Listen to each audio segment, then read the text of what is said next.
every nation has a founding generation, the generation that fought for independence, that built the civil service, that established the ministries. But walk through any African capital today and you will notice something. The same names, the same families, the same offices handed from father to son, from uncle to nephew, from generation to generation. I'm Christopher, a maritime economist, and this is the billion-dollar betrayals of Africa. In 2025, Oxfam reported that African billionaire wealth grew 4 times faster than the continental average, and that billionaires are 4,000 times more likely to hold political office than ordinary citizens, 4,000 times. This is not a coincidence. This is a system. Across the continent, a pattern repeats. A leader takes power, he builds alliances through patronage, he places loyalists in strategic ministries, finance, petroleum, defense, transport, and then slowly he places his children in the same positions, not as civil servants, as owners. The African Union estimates that $148 billion leaves Africa every year through illicit financial flows. But the money that stays, the money that is invested domestically, is concentrated in the hands of an increasingly narrow circle, a circle defined not by merit but by bloodline. Consider what this means: a continent of 1.4 billion people, the youngest population on Earth, and an economy where the same families control the same sectors across multiple generations. The mechanism is not complicated. It follows 4 steps. Step 1. The patriarch takes power. Through election, through coup, through succession, he controls the apparatus of the state. Step 2. The state awards contracts, licenses, concessions, the most valuable: oil blocks, mining permits, port concessions, import monopolies flow to companies tied to the leader's inner circle, sometimes directly, sometimes through proxies. Step 3. The children come of age. They are given positions, not as interns, as managing directors, as board chairmen, as advisors with authority over the same ministries that awarded the contracts. Step 4. The transition. The patriarch steps back or is removed, and the economic empire remains. The political office may change hands. The wealth does not. This is not corruption in the traditional sense. Corruption implies a deviation from the system. This is the system. The family is the system. And this is where my expertise as a maritime economist comes in, because the mechanism through which this wealth is transferred is not abstract. It is physical. It moves through ports, through customs zones, through bonded terminals, through the import licenses and export permits that these families control. The documentation is real, the paper trail exists, and the ports don't lie. In one of Africa's largest oil-producing nations, a president ruled for nearly 4 decades. During that time, his eldest daughter became the wealthiest woman on the continent. Her fortune was built through a simple mechanism: state-owned enterprises and the National Oil Company, the National Diamond Company, entered into joint ventures with private firms she controlled. The state held the majority stake. Her companies held the minority stake. But the contracts were structured so that the minority partner received disproportionate dividends, management fees, and consulting contracts. The International Consortium of Investigative Journalists, working with 37 media partners across 46 countries, obtained more than 715,000 documents detailing the structure: shell companies in Malta, holding companies in Luxembourg, nominee directors in Amsterdam, each layer designed to obscure the connection between the oil revenue and the family. The National Oil Company was placed under her direct chairmanship, the same company that managed billions in daily production, the same company that should have answered to the Ministry of Finance. Instead, it answered to her. When the documents were leaked, they revealed that her business empire had received hundreds of millions of dollars in suspicious transactions from the state oil company, often through consultancy contracts with no deliverables, no reports, no services rendered, just payments. Angola produces roughly 1.1 million barrels of oil per day. At $70 per barrel, that is $77 million per day, every day. And yet the country ranks among the lowest on the Human Development Index. 1 in 3 children under 5 is stunted. The oil flows out, the money flows up, the population is left behind. The ports tell the story. When you examine the manifests, the oil exports are documented with precision, every barrel, every shipment. But the corresponding revenue, the money that should flow back into the national treasury, enters a labyrinth of holding companies, transfer pricing mechanisms, and management fees that lead eventually to the same family. In a smaller nation, one of Africa's top 10 oil producers per capita, the president's son amassed over $300 million in luxury assets.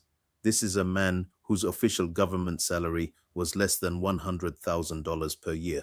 His collection included 25 luxury vehicles, Bugattis, Ferraris, Maseratis, stored in France and Switzerland, a private mansion in Malibu, a Gulfstream jet, a collection of Michael Jackson memorabilia worth millions. How does a government official earning less than $100,000 accumulate $300 million? The mechanism: a shell company controlled by the son received inflated payments from the National Forestry and Mining Concession System. When foreign companies wanted logging rights in a country where timber is one of the largest exports, they paid fees. A significant portion of those fees was routed through companies the son controlled.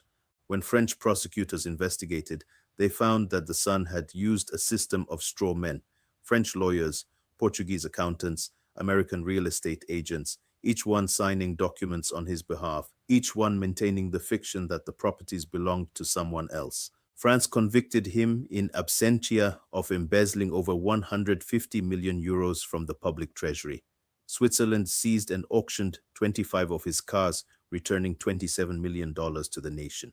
The United States imposed sanctions. The United Kingdom froze his assets, but the structure remains. The concession system that funneled the money has not been dismantled. The state-owned companies continue to operate, and the family continues to hold power. The Maritime Economist's lens reveals the physical dimension. Logging concessions are tracked through port documentation. Every shipment of timber that leaves that harbor is recorded: the tonnage, the destination, the buyer. If the concession fees don't match the export volumes documented at the port, the discrepancy is the evidence. The ports don't lie, but they only speak when someone asks. In another Central African oil republic, the president's son received over $50 million directly from the national treasury over several years. Not through contracts, not through shell companies, direct transfers from the public accounts to his personal accounts. The funds were used to maintain a luxury lifestyle: designer clothing, high-end vehicles, international real estate. According to investigations by Global Witness, the son traveled frequently to Miami, Paris, and Dubai, staying in five-star hotels and purchasing properties through offshore companies. The Pandora Papers, 11.9 million leaked financial documents, revealed that this family controlled diamond mining concessions, oil trading companies, and offshore accounts across multiple jurisdictions. The same nation, the same family, the same resources for decades. The mechanisms here are more brazen than in the first case. In Angola, the transfer was obfuscated through corporate structures. In Congo-Brazzaville, the transfer was direct: treasury funds, government accounts, the son's pockets. And yet, the customs records at Pointe-Noire, the nation's primary port, document every barrel of oil that leaves, every shipment, every buyer. The export data is precise. The revenue data is opaque. The gap between what leaves the port and what enters the treasury, that gap is the measurement of what has been stolen. When the shipping documents and the financial statements tell different stories, one of them is lying. And the shipping documents are physical. They are verifiable. They are the evidence. The pattern is not new. In one East African nation, the founding family acquired vast tracts of land in the years following independence. The patriarch served as the first head of state. Over 6 decades, the family built empires in banking, real estate, dairy, media, and hospitality. Their wealth is not hidden. It is publicly documented. The family controls one of the largest banking groups in the region. They own commercial farmland acquired during the colonial to post-colonial transition. Their media holdings shape national discourse. But the mechanism is the same. Political power enabled the initial acquisition. The acquisition generated wealth. The wealth purchased more political power, and the cycle continued across generations. The second dynasty in the same nation, another founding family, built its fortune through similar channels: political prominence, land allocation, strategic business acquisitions. When the two families competed for the presidency, the contest was framed as dynasties versus hustlers. The hustlers won, but the dynasties retained their economic empires. The ports and customs infrastructure tell part of this story too. Import licenses for key commodities, cement, sugar, steel, were historically concentrated among politically connected firms. These are documented at the port. Every consignment, every importer, every license number. The concentration of import rights in a few hands, hands that happen to share surnames with political families, is visible in the customs data. In West Africa's largest economy, the pattern takes a different shape. Not a single national dynasty, but a patchwork of state-level fiefdoms. State governors, 36 of them, control budgets, contracts, and appointments. When their terms end, many position their sons, wives, and brothers to inherit their political structures. The mechanism is systematic. A governor awards road contracts to a construction firm owned by a proxy. The proxy firm subcontracts the work. The margin, often 20 to 40% of the contract value, is extracted. Over a 4-year term, a single state's capital budget can generate hundreds of millions in inflated contracts.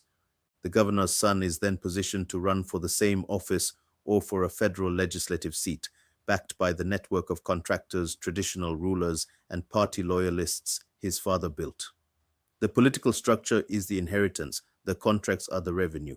And this is where my expertise comes in, because the import documentation at the ports, Lagos, Calabar, Onne, reveals the construction materials entering the country, the volume of cement, the tonnage of steel, the value of asphalt. If the contracts say 50 kilometers of road were built, but the port documentation shows enough material for 30, the gap is the evidence. The customs records are physical, they are real, they are the paper trail. In one Horn of Africa nation, the ruling party did not transfer wealth to a family. It transferred wealth to itself. And then the party elite became the family. The party established an endowment fund. Officially, the fund was created to rehabilitate the war-torn region from which the party originated. In practice, the fund became a conglomerate. It controlled mining concessions, banking, construction, transportation, agriculture. By some estimates, it held assets equivalent to a significant percentage of the national GDP. The companies were registered as private share companies owned by top party leaders. Later, they were restructured as endowment entities, technically non-profit, but operating as profit-maximizing corporations with political protection. When the political wind changed and the party lost its dominant position, the companies remained. The assets were not returned to the state. The wealth was not redistributed. The business empire continued under new management, the same management rebranded. The lesson, the family dynasty and the party dynasty are the same mechanism wearing different masks. In both cases, political power is converted into economic control. In both cases, the economic control outlasts the political power. And in both cases, the evidence is in the documentation, the business registrations, the concession licenses, the port manifests. Let us break down the inheritance playbook. Across every case we have examined, 5 mechanisms repeat. First, the concession. Political authority is used to award extraction rights, oil blocks, mining permits, timber concessions, port management contracts. These rights are granted to entities controlled by the family or its proxies.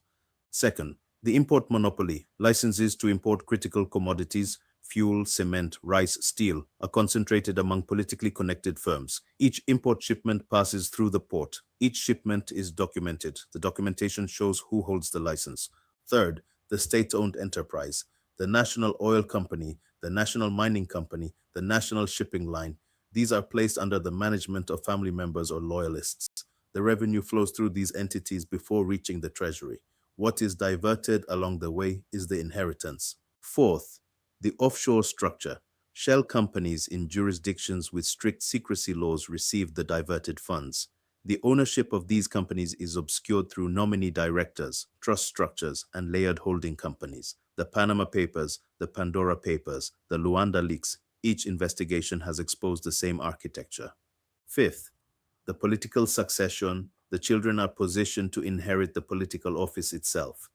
They run for parliament, they are appointed to ministries, they become governors, ambassadors, party chairmen. The cycle begins again. These 5 mechanisms are not separate, they are interlocking. The concession generates the revenue. The state-owned enterprise channels it. The import monopoly provides the day-to-day cash flow. The offshore structure hides it, and the political succession protects it. And this is where the maritime economist's lens becomes critical, because every one of these mechanisms leaves a physical trail. Oil exports are documented in bills of lading. The volume, the destination, the buyer, the price, all recorded at the port of loading. If the national oil company reports production of 1 million barrels, but the port records show 1.1 million were shipped, the discrepancy is the evidence of off-book sales. Import licenses are tracked through customs declarations. If one firm holds 40% of all cement import licenses in a nation, and that firm is connected to the ruling family, the customs data reveals the concentration. It is not opinion, it is documentation. Timber concessions are tracked through export manifests. If a logging concession is granted for 50,000 cubic meters, but the port records show 80,000 cubic meters were exported, the excess is the evidence of overharvesting and undocumented sales. Port management contracts are public records. When a concession to operate a container terminal is awarded to a company whose shareholders include family members of the granting authority, the conflict of interest is not hidden. It is in the corporate registry. It is in the concession agreement. It is in the port authority's own filing. The question is not whether the evidence exists. The question is whether anyone is looking and whether anyone with the authority to act is willing to use it. Trust without verification is not trust. It is vulnerability. And when the ports are not monitored, when the customs data is not audited, when the concession agreements are not published, the vulnerability is the system. The reckoning is uneven, but it is happening. In Angola, a new president launched an investigation into the previous first family. The daughter's assets were seized. Her stakes in the national bank, the telecom company, the cement operation, frozen. Court proceedings ordered the return of hundreds of millions of dollars. She fled the country. In France, the Equatorial Guinean prince was convicted of embezzlement. His Paris mansion was seized. His luxury cars were auctioned. The proceeds, $27 million, were returned to the nation's treasury. In Switzerland, bank accounts were frozen. In the United States, sanctions were imposed. In the United Kingdom, assets were restrained. But here is the pattern. The accountability comes from outside: the French courts, the Swiss prosecutors, the American Treasury, the British National Crime Agency. Where are the domestic institutions? Where are the African courts? Where are the African auditors? Where are the African parliamentarians asking the questions? They exist, but they operate under the same system they are supposed to investigate. The judges are appointed by the government. The auditors report to the ministry. The parliamentarians, many of them, are themselves the beneficiaries of the same inheritance playbook. This is the structural problem. The watchdog is owned by the watchman. Consider what this means for a continent with the youngest population on Earth. In 2025, the median age in Africa was 19.7 years. More than 60% of the population is under 25. These are people entering their productive years. People who need jobs, people who need opportunity, people who need access to the economy. And the economy, the most profitable sectors, the most strategic assets, the most valuable concessions, is already owned, not by those who built it, not by those who earned it, by those who inherited it. The World Bank estimates that Africa needs to create 12 million new jobs every year just to absorb new entrants to the labor force. But when the commanding heights of the economy are locked behind family names, the jobs that are created are not the ones that build wealth. They are the ones that serve it.